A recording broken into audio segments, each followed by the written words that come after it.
जी हाँ, तो हम आपको बता रहे हैं, बड़ी ब्रेकिंग है, बड़ी खबर है। बहुमत मिलने के बाद आज एनडीए की पहली बैठक होनी है। बीजेपी अध्यक्ष जेपी नड्डा ने बैठक बुलाई है दिल्ली में। एनडीए में शामिल सभी घटक दलों के नेता शामिल होने वाले हैं।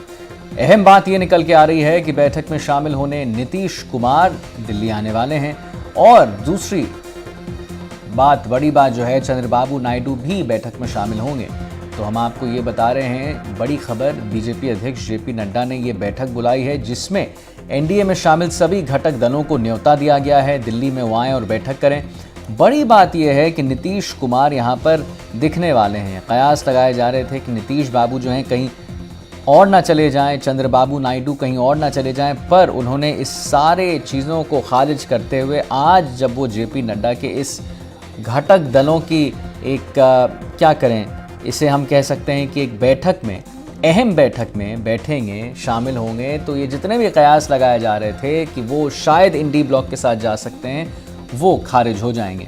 तो बीजेपी अध्यक्ष जेपी नड्डा ने दिल्ली में इस घटक दल की मीटिंग बुलाई है और उसमें शामिल होने नीतीश कुमार आने वाले हैं और चंद्रबाबू नायडू भी बैठक में शामिल होने वाले हैं। हमारे साथ रवीश जुड़ गए हैं लाइव, जिनसे हम बात करेंगे, हमारे संवाददाता, जिनसे हम इसी सिलसिले में बात करेंगे।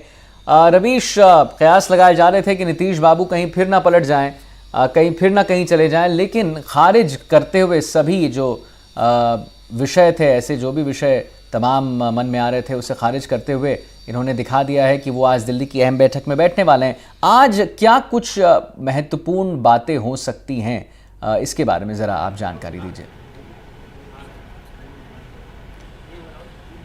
जी देखिए, बिल्कुल, क्योंकि एनडीए की ये कोशिश है कि जल्दी से जल्दी सरकार का गठन हो। 5 तारीख से लेकर 8 तारीख के बीच में कभी भी शपथ ग्रहण समारोह हो सकता है प्रधानमंत्री नरेंद्र मोदी का, और उसी के लिए आज शाम को तकरीबन 4 बजे प्रधानमंत्री आवास पर यहाँ पर एनडीए का घटक दलों की जो बैठक है वो होगी। इसमें तमाम सारे घटक दल पहुंच रहे हैं, लेकिन सबसे ज़्यादा निगाहें जो है वो टीडीपी और नीतीश कुमार पर लगी हुई है सबकी, क्योंकि इन्हीं दो लोगों के पास में इस वक्त सत्ता की चाबी है।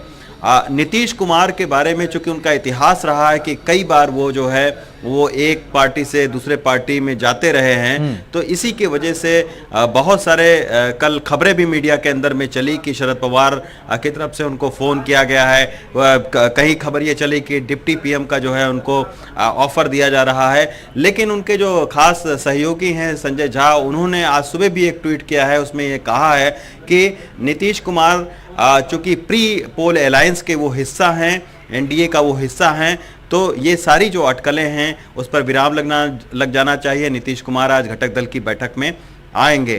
तो इसी तरीके से टीडीपी का है कि टीडीपी के जो चंद्रबाबू नायडू हैं वो भी शाम तक पहुंचेंगे। आंध्र प्रदेश से उनके पास 15 सीटें हैं, नीतीश कुमार के पास में 12 सीटें हैं, लेकिन इस बार जो है वो सियासी तस्वीर 2014 और 2019 से मुख्तलिफ है, क्योंकि 2019 में आपको याद होगा नीतीश कुमार एनडीए के साथ में थे, लेकिन उनको जो है वो एक भी मंत्री उनका जो है वो नहीं था, मतलब सिंबॉलिक तरीके से उनको बीजेपी ने ऑफर किया था एक मंत्री पद का। इससे वो नाराज भी दिखे काफ़ी, उसके बाद में उन्होंने साथ भी छोड़ा था। तो इस बार नीतीश कुमार के हाथ में सत्ता की चाबी होने का फायदा उनके पास में ये है कि उनकी अपनी विश लिस्ट होगी। आज जब वो यहाँ पर आएंगे, प्रधानमंत्री के सामने बैठेंगे, तो उनकी कुछ डिमांड हो सकती है, मसलन उनको ज्यादा भागीदारी दें मंत्री परिषद में, अहम जो है विभाग मंत्रालय दिया जाए, बिहार का विशेष राज्य का।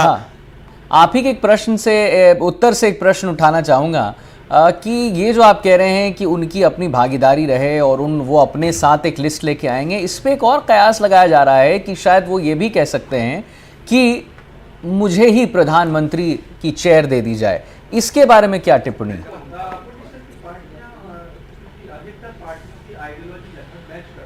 देखिए, अब सियासत में तो कुछ भी संभव है, सियासत संभावनाओं का खेल है, लेकिन इतनी बड़ी डिमांड वो नहीं कर सकते हैं, क्योंकि ये प्री पोल अलायंस था और एनडीए का जो गठबंधन है ये प्रधानमंत्री मोदी के नेतृत्व में लड़ा था। जी। तो अब इस पर अगर वो इस तरीके से डिमांड रखेंगे तो जाहिर तौर पर बीजेपी उसको खारिज करेगी। लेकिन हाँ, उनकी जो 2-4 डिमांड्स हैं जिन पर वो काफी समय से मांग करते रहे हैं, बिहार को विशेष दर्जा देने के लिए, मंत्री परिषद में एक बड़ा मंत्रालय लेने के लिए, उस पर जो है वो नीतीश कुमार बार्गेनिंग कर सकते हैं। उनके पास जरूर उनकी एक विश लिस्ट होगी। इसी तरह टीडीपी के पास में भी अपनी विश लिस्ट होगी। और सबसे बड़ी बात है कि प्रधानमंत्री ने कल खुद कहा कि ये जो तीसरा कार्यकाल है इसमें बड़े निर्णय लेंगे। तो उस बड़े निर्णय में नीतीश कुमार और टीडीपी को साथ में लेना बहुत जरूरी है। तो उसके लिए भी एक समन्वय समिति बनाई जा सकती है।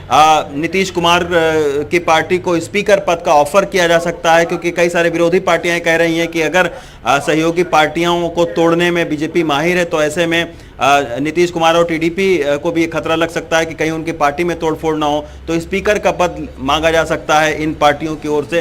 तो इस तरीके की तमाम सारी डिमांड है जिस पर आज बातचीत होगी और 4 बजे के बाद पता लग पाएगा कि आखिर किस तरीके की सहमति जो है बनी है। लेकिन फिलहाल अभी नरेंद्र मोदी तीसरी बार प्रधानमंत्री बनते हुए दिख रहे हैं।